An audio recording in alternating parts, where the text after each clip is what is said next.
Olá pessoal, eu sou o de Brito Machado II e esse é mais um vídeo do quadro Dissecando o CTN.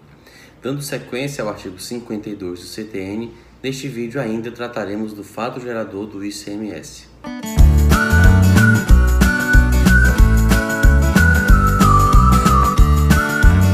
Como explicado em vídeos anteriores, o artigo 52 do CTN se acha revogado. Hoje a matéria está tratada na Lei Complementar 87 de 96, a chamada Lei Candir, cujo artigo 2º vem sendo examinado desde os últimos mais recentes vídeos. No vídeo de hoje trataremos de 3 aspectos ainda do fato gerador do ICMS que estão tratados, estão veiculados, disciplinados na Lei Candir. Um deles é o que consta dos incisos 4 e 5 do artigo 2º. O inciso 4 diz que também é fato gerador do imposto o fornecimento de mercadorias com prestação de serviços não compreendidos na competência tributária dos municípios. E o inciso 5 diz que é também fato gerador o fornecimento de mercadorias com prestação de serviços sujeitos ao imposto de competência dos municípios, quando a lei complementar aplicável expressamente o sujeitar à incidência do imposto municipal. O que esses dois dispositivos têm como propósito? A ideia aqui é a seguinte: nós sabemos que a lei complementar tem por finalidade, dentre outras coisas, dirimir conflitos de competência. E em matéria de ICMS, pode surgir um conflito de competência com os municípios relativamente ao ISS, no que tange as chamadas operações mistas, aquelas operações que envolvem a prestação de um serviço juntamente com o fornecimento de mercadorias. Em muitas situações é impossível separar o serviço e a mercadoria. Diferentemente do que acontece, por exemplo, com o IVA em alguns países da Europa, que incide sobre qualquer operação, seja ela com mercadoria, seja ela com serviço, e aí é irrelevante saber se trata de mercadoria ou se trata de serviço. No Brasil nós temos essa divisão na competência tributária. As operações relativas à circulação de mercadorias são tributadas pelos estados e pelo Distrito Federal, serviços apenas os de transporte interestadual, intermunicipal e os de comunicação. Mas os demais serviços são tributados pelos municípios. Mas pode acontecer, como dizia, de se tratar de uma operação mista. A pessoa contrata, por exemplo, uma reforma e o prestador do serviço que faz a reforma leva materiais para colocar na obra. Pode acontecer, por exemplo, de alguém levar o carro para a oficina para fazer um conserto e ser necessário trocarem-se peças. E as peças vão ser substituídas, e aí nesse caso incide ICMS, já que há o fornecimento das peças, incide ISS, já que há a prestação do serviço. É para dirimir esse tipo de conflito que existem esses dois incisos, que se combinam com disposição semelhante e constante da Lei Complementar 116, que regula o ISS também no plano nacional. E a técnica que o legislador brasileiro encontrou foi a seguinte: o ISS, Imposto sobre Serviços Municipal, onera serviços que estão descritos em uma lista anexa à lei complementar que disciplina o imposto em nível nacional.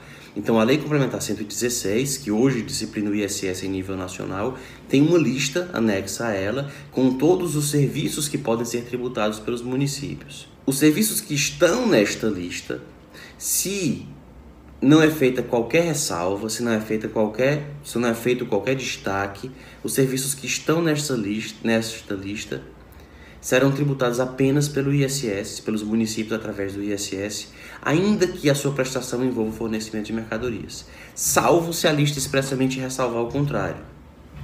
Já os serviços que não estiverem na lista poderão ser tributados inteiramente pelos estados através do ICMS, quando a sua prestação envolva o fornecimento de mercadorias.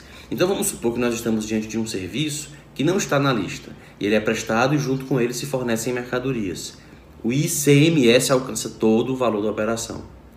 Digamos que nós estamos diante de um serviço que é prestado junto com o fornecimento de mercadorias, mas ele está na lista e a lista não faz qualquer ressalva. O ISS será cobrado sobre toda a operação. Ainda que se forneçam mercadorias junto, todo o valor será alcançado pelo ISS. E se o serviço estiver na lista, mas a lista fizer o destaque, que é o que ela faz, por exemplo, em relação às oficinas de manutenção, por exemplo, as oficinas mecânicas de veículos, ela faz o destaque, está aparecendo aqui o item no vídeo. Nesses casos, se faz a separação e o ICMS incide sobre o fornecimento de mercadorias e o ISS sobre a mão de obra. Então esse foi o critério que o legislador encontrou para resolver esse conflito de competência. E é por isso que a lista de serviços anexa à Lei Complementar 116 tem que ser vista como algo taxativo.